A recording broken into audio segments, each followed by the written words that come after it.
Yes, so I'm Julia Paulsen. I'm director of e-commerce at Elkjøp Nordic. Finally, how are you? It's been busy and then I got sick, but everyone been sick. And then I was very cocky because I had influenza vaccine that I haven't gotten sick. And of course, immediately, but I said those words out loud, I got sick as well. And it wasn't too bad, but I didn't have no voice. So I wasn't really cocky. No.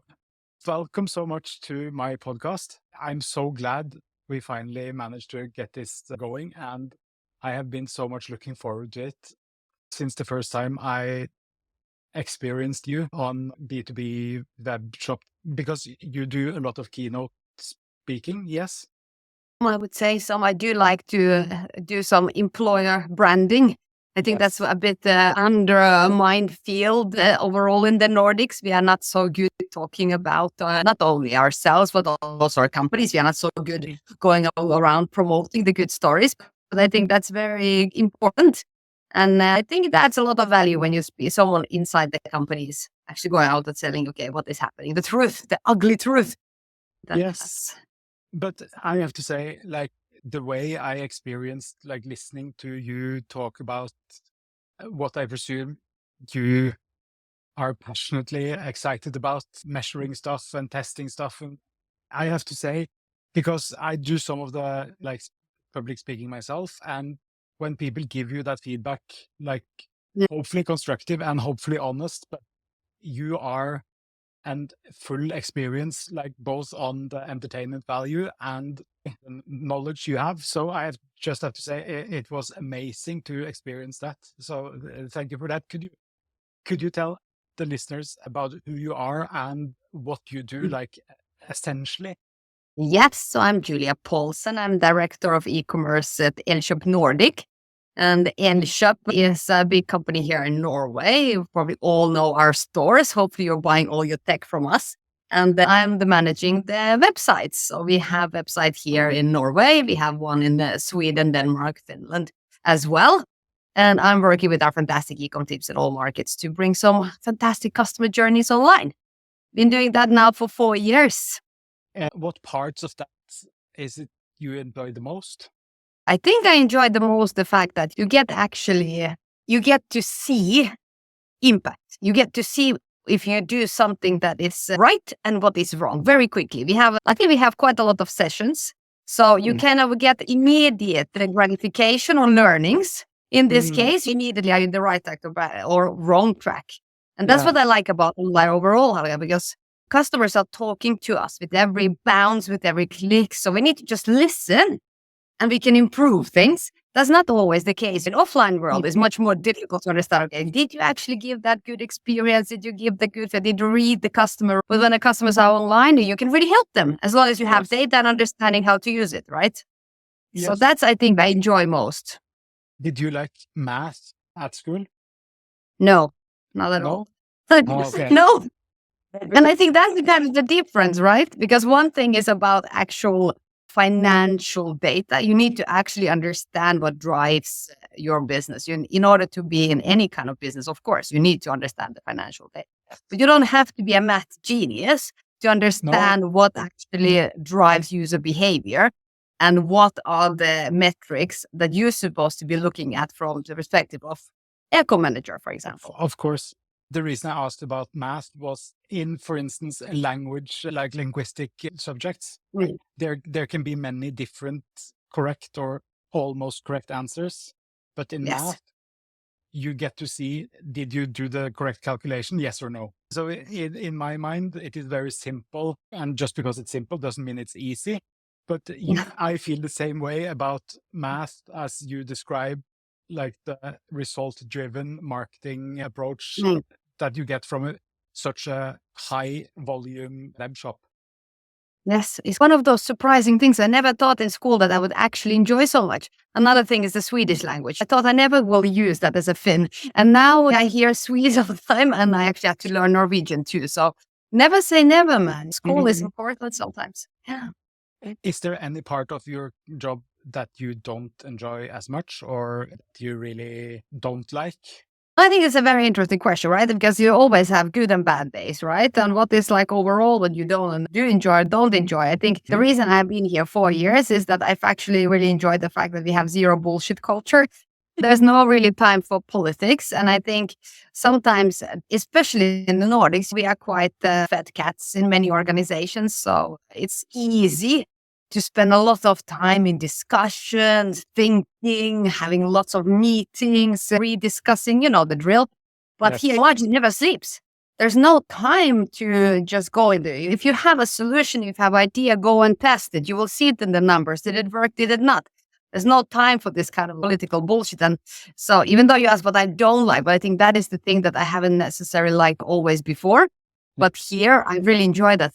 We don't really have time for that.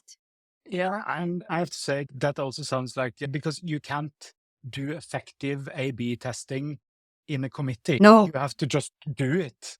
That's Exactly. yeah. Exactly.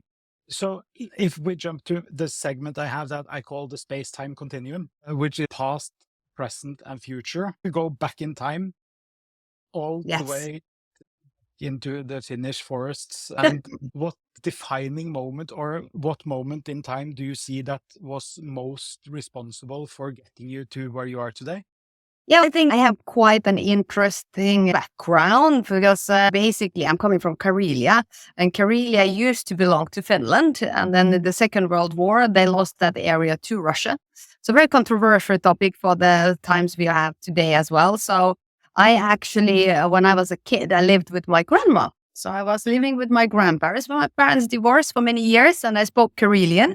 And I lived in this Karelian village. It was very not too many materialistic things. But it was perfect life. We had cows, we had pigs, we got the milk from the neighbor, you got meat from the neighbor, we gave them some cucumbers, we had our own potatoes, everything came from your own land. Yeah. So very simple, very interesting times to live in. Complete independence in terms of you're not really dependent on stores or anything. Everything's self-sufficient. Yeah. And you learn a lot from the neighbors really supporting each other and getting through tough times. And young culture is really something that I'm very proud of, actually, very people-oriented. And my grandma always told me, she told me a lot about being both positive yes and how to be with people. And I think that is the kind of skills because, when you come from kind of nothing. And then when I was 7, me and my mother, we moved back to Finland because then at that point there was a new law in Finland that all the, not only Karelians, but also from Estonia, Latvia, all the areas that were affected by Second World War, all the people could come back to Finland. So if you get Finnish passport, you can go back to the mainland, basically. So me and my mother moved to Finland at that point. And then I understood you're kind of foreigner. You're always a foreigner, right? So in Finland, when I came first, my Finnish wasn't perfect. I was talking this Karelian dialect and had to survive, learn Finnish until really proper Finnish, random talks. Farm, yes, the farm language. And people were laughing at me like I said, hosut, which is pants. I was saying hosut. And this kind of smaller mistakes that you do. And I always had this attitude that you cannot assume that people come and just make you room.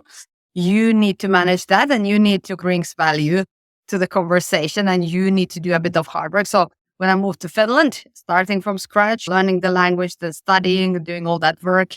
When I moved to London, was again the same situation, come nothing, knew nothing, found a job myself, got the job. There's never been, no one has ever given to me anything. I haven't gotten things for free. There's been no network, no rich daddy on the side. There has been nothing that has just been given to me. And that gives you a real kind of persistence. Every time I have moved, I moved to London when I studied there and worked, when I moved to then Berlin, when I worked there at Zalando, that was also just a lucky break that I really gave me then the boost for the future. And I think that was the defining moment when I moved from Helsinki, where I studied and I had a decent job and everything, to have an opportunity to go to London to start everything from scratch. And I actually dared to say yes. And I was scared shitless. I had no return ticket, Hallgeir. I was sitting in the plane and the person next to me said, "Oh, so you're moving, so you don't have return ticket." And I was like, what have I done? This is the stupidest ever. Yeah, I had never been in London until I moved there. But to me, it seems like you're quite good at actually taking the opportunities presented and then just grabbing hold of it. And basically I've coached both my kids, my girls in handball. I've had until they're 14, 15, my oldest one. And what I always tell them is that I don't care if you get the ball in the goal, but Yeah. if you see the opening in defense, I want you to be comfortable to try. And we measure that we try if we have the opportunity. And if we do that enough amount of times, we will get the goals. It's a numbers game, right? Yeah, No, there's something about this saying yes and not being like, I'm always trying to think, okay, what's the worst situation that can happen? And I'm more afraid of not trying something than not trying something, and always being positively saying yes to opportunity. And I think in some way I'm like manly. I think maybe I'm growing up some kind of very hidden penis somewhere, because I do have this attitude of, okay, maybe I don't know everything about this, but I will learn. Yes. And I'm really like, I'm not afraid to jump into this. So when for example, when I got the call of Zalando headhunter, when I was in London, and I had a clear plan how I was going to go back to Finland. I had been 3 years in London at that point. I was like, okay, now it's very clear to me that it's time to go back home. Had lined up a very nice, secure work. And then comes this random call from this startup in the Nordics, Zalando. And I was like, being in Berlin, I never knew anything about Zalando. And then I had a good talk with my dad, and he was like, that job, the base of Finland will always be there. You can always go back. But what is the worst thing that can happen if you go and try this thing in Berlin? And then I did. And that was very life-changing, because Zalando journey and being part of the first 50 employees that has been there and just growing Zalando in the Nordics, and then actually ending up being their brand manager, that's absolutely crazy. And we worked like crazy, and you learn everything. That was my school of online, how you're supposed to make good customer journeys online, how you should look into data, what is data, why is this important, how you do testing.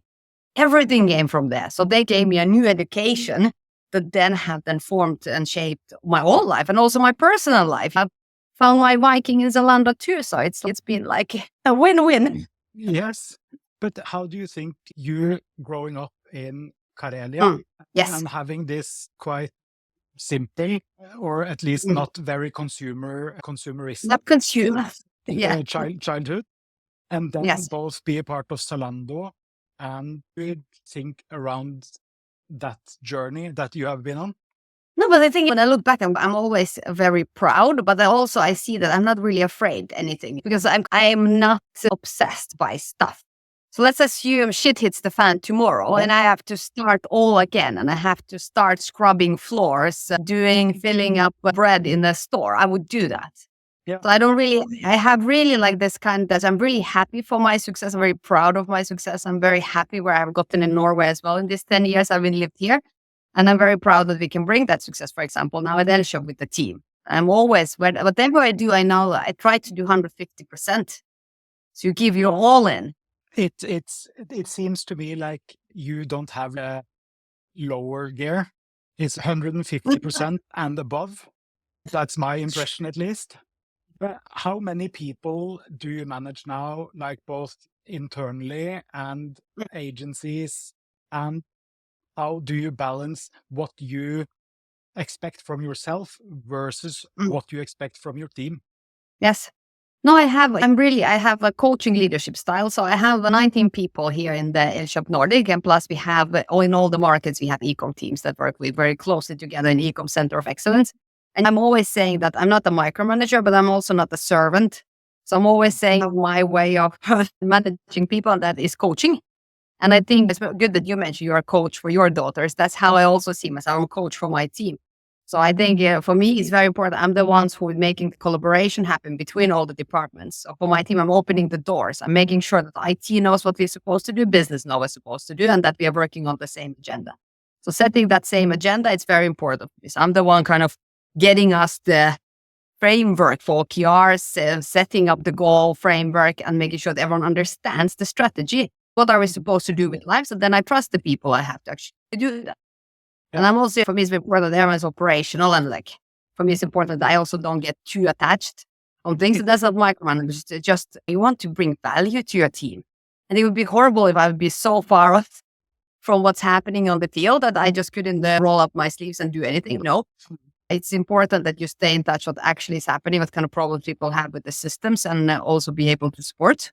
Yeah. And what I really see is important to be assertive, that you actually can make the decisions And how can you make good decisions if you don't know the details? So I think that's the kind of important circle here, that you cannot be too sitting on people's shoulders, but you need to know enough of business and what they're going through every day so you can help them and also make decisions when that moment comes. That's normally the problem, right? In matrix organization, no one really wants to say, okay. And then you just make decision. It's easier when you have had the data, you people you trust, and you know what's happening. So regarding that, knowing exactly, like knowing enough to be able to be a good coach, I realized when my oldest was in the fourth grade, I have never played handball as a kid or youth. So I started playing old boys handball to nice. Yeah, no, I didn't play that much handball. I got beat up in nearby a ball because it is so freaking hard, and I have no idea how people can do it. But it was really fun, and I learned a lot around that. But I'm thinking, if we go all the way back to when you were like 10, maybe, if you could go back in time now, you have 1 minute of talking time with yourself at 10. What would you say? I would say do exactly what you've been doing. I would say that you just go ahead life, like seriously. No, because you know what? I don't believe in any regrets. And I think when you look back, you would be able to say, oh, you don't do that mistake, or you shouldn't have done that. And you shouldn't have start dating that dude, or don't take that job. But no, I think every single thing that one has done has actually built character. And I truly believe that if I didn't have those bad breakups, if I didn't have those bad jobs, if I didn't have those downturns, I would not be as strong as I am today. It would not have happened. Then I would just be going on and maybe crash and burn at some other point. But being able to, I would say to my 10-year self that don't be afraid of making those mistakes and maybe bounce back faster. That would be my only advice. Good one. And not get dwelling on the failures so much, because in the end, it turns out that all these failures that I was then thinking throughout the certain things, I was like, oh shit, why did I do that? And how stupid. It's like, it will all make sense in the end. If you just understand the reasons. You have retrospectives. I like to do retrospectives with my team, but you should do that sometimes in your own life as well. Look back like, oh yeah, shit. If that hadn't happened, I would not know how to orientate now. Situation where you are just now. Okay. That's a really good answer. I feel almost the same way, but in my inbox, in my oldest email, I have in my sent folder, I have, okay, let's not bother, that I sent to a guy I was going to buy Bitcoins for $1,000 in 2010. But it was like I had to meet him physically, and he was giving me a memory stick, and I had to PayPal him. It was very much back and forth, and I was like, okay, fuck it. And the one and only time I did the calculation, it would have been $700 million. Yeah, but imagine now you would have $700 million. You would not be talking to me now. You've been some yacht surrounded by some people. One thing, the only way I could still have had those Bitcoins is that if I got them and then forgot about them, I would have used them. A friend of mine that did buy Bitcoins at the same time, he actually bought like web domains and stuff with Bitcoins. Oh, 2 Bitcoins for 1 domain. That's almost free. And now it's 800K. Yes, I would have had to forget about them to be able, but yeah, I like your answer better because then I wouldn't have that regret. Your pain. But what do you think the 10-year-old Julia would be impressed with how you are living right now? I think she would be impressed the fact that one actually managed, that actually one has managed to establish again myself in the new country again, because I did have to do that in Finland. I had to do that in UK. I did do that in Germany. Now I've been in Norway for 10 years. I understand Norwegian. I speak Norwegian. I have my kids here. I've actually managed to buy a house with a partner. So, it's coming from that. I feel really proud that we have actually managed to do it. And I must say, I cannot give all the kudos to myself because that's all the tip for all your listeners. So, find a good partner in life, really. I don't think I would be able to do all the things I do if I had such a good husband. He really let me grow, and we really as a team can do these things. And that's Something people also, if you want to be very independent woman or man, you think, no, if you have a question, can you have it all? And normally, especially women, we get that. Okay, if you have kids and a career, and then you get that stupid question like, oh, can you get all? Oh yeah, if you marry right, then you can. Marry stupidly, then no, you can't. Yeah, but I feel like not playing to your partner's strengths would be like trying to work a mechanic shop and not using any tools. Just because you can doesn't mean you have to. Exactly. I love that. Do you think there's anything that 10-year-old you would be embarrassed about? Or maybe you don't get embarrassed? Many things. Jesus Christ. There's a thing, no, because I'm quite, this is not because, you are not doing any. I'm doing embarrassing stuff every day. But I just have such a low, I don't really take myself in that sense too seriously. Like I can fuck up and I do a lot of time and I'm really honest about it. And I'm not perfect by any means. So for me, it's okay to go out there and always be very human. But I actually do fail. I curse in the wrong places. Sometimes I'm too loud. Sometimes I talk too much. There's things that could be improved. But in the end, this is your authentic self. Yeah. And you have to imagine like, the whole package, it's quite nice. You have the things that you might, if you were a person that got embarrassed, you could be embarrassed about, but why bother? Why bother? I have had situations where I have fallen from a stage in front of our whole top management at Elkjøp because I didn't notice that there was and then you just rise up and use it as a kind of a methodology. Like here at Hallgeir, I'm also rising up here as we. I really enjoy that metaphor. I think that's the wrong word. But also going forward, what things in your personality or your life right now do you hope to be able to carry on and not lose while growing older? I really hope I never lose the energy and that positive thing to go and say yes to things, because I do see that with age, you start to be more scared. I think that is impacting us. You start thinking more, and especially when you have kids and you're in a certain stage, you can start feeling that, oh God, but if I do that, then what if everything you lose? Or, exactly the thing that has been the strength can start suddenly becoming a weakness because you start thinking, okay, but it's not only more my risks that I'm taking, you're thinking the risk for the whole family. And it's really, I think that scares me most, that if suddenly you don't have this energy, because I really don't know, Hallgeir, where this energy is coming from. I just have it. And I just really have it. It's not like I don't have to fake it. I don't have to go around and be perky. this is how I am. And what if I'm suddenly menopause and boom? But go on. That also makes it like, I'm thinking ADHD, but that's because I think everyone has ADHD when they have the same kind of energy that I recognize in myself, because I was diagnosed 3 years ago now, which made so much sense in my life. But I think I had problems because I couldn't like stay for a whole meeting. I was like, okay, this was really interesting. Let me just have a little walk now because you're speaking too slowly. And then that's looked down upon.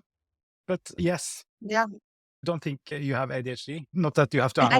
I think that it's good to have some stress. Like, I think it's good to have a bit of ADHD in this time. Then you get much more. And it depends how you use it, right? I have not been diagnosed. We can do some self-tests and be like, I do multitask. And if people have someone is boring, also, I think overall wasting people time, that is the worst. I think nothing is worse than if you waste, if you're not bringing anything and you sit, and that's why I've also talking about the politics. I'm really not good. If this is not actually adding value, business value, or bringing some of us forward, I get really frustrated if we just do something for profit. Like, again, I want to just open my wrists and just lead. So I guess a bit there are some signs. Yeah. Do you have a specific process coming up with ideas, or are you just blessed? Sometimes I feel that I am just blessed, but I think I do think about things, and I do like to either when you go for a walk or in the evening, I like to think if I have a problem, I like to almost put myself an idea, the question. What is it? Like, is it in terms of presentation, tough business decision, something with the team, or I have felt like something I start thinking about before I go to sleep. And normally decision, it just comes, you get clarity suddenly.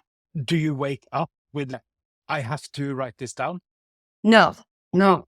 Normally like this, I've been thinking about it and then I sit in the bus normally going to work and then I think about it again and suddenly I have come much further. Suddenly, instead of just asking that question, I'm already like, obviously I need to contact this person or I need to do that or I need to quote that sentence in that document. And also that's how, for presentations, when I do a keynote, many people like to practice and they think, I know what I want to talk about. I have the slides and then I just see it in my head. Yeah. What are the things that would bring value to people? And then you go, you don't practice word by word. You don't even, you just. But I think you say something really important there, that you know what you want to say.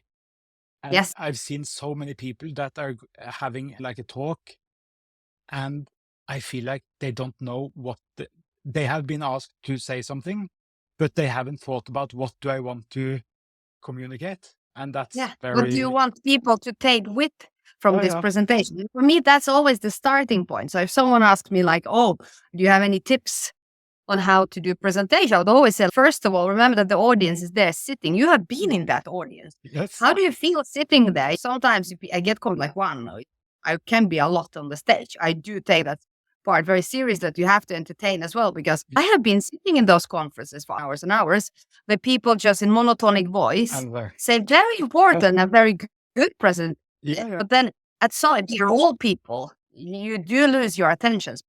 So it's important you also as a presenter that you actually bring people to think, participate, get their senses up, because when you laugh or when you start thinking a question or you raise your hand that, yes, I also have been doing this, then they listen. Also the more important part when you say in terms of actual bringing knowledge.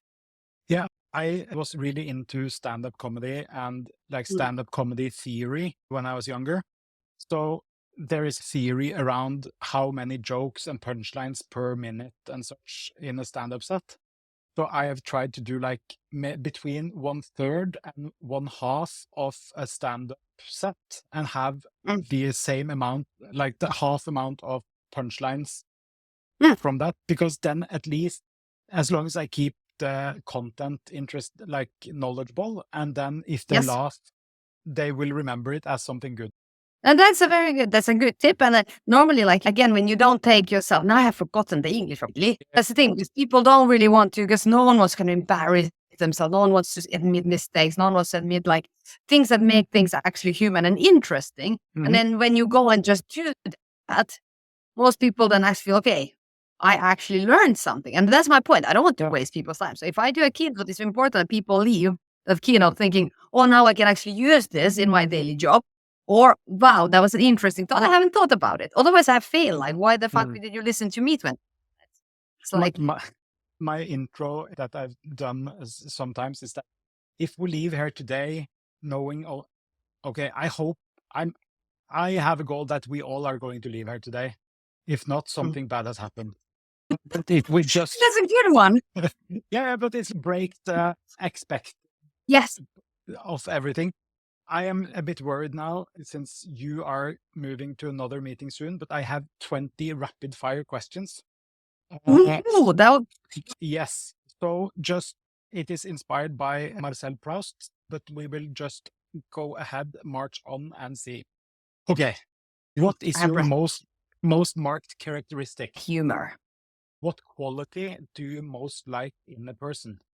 Most like in a person? Jesus. I'm Finnish. I don't like people. I'm joking. I think what is like when you really are interested in things. Yes, passionate. Nerd. Yeah. Some sort of nerd. Yeah, like passionate about things that you don't just exist. You live. Yes. Yes. Regarding liking people and not, under COVID, I had a big problem trying to get my cohort up to 5 people. What do you most value in friends? Loyalty would be very well, but I think the fact understanding, the fact that they provide and that they understand you, accept you as you are. I think that's regarding how you are. What is your principal defect, or what?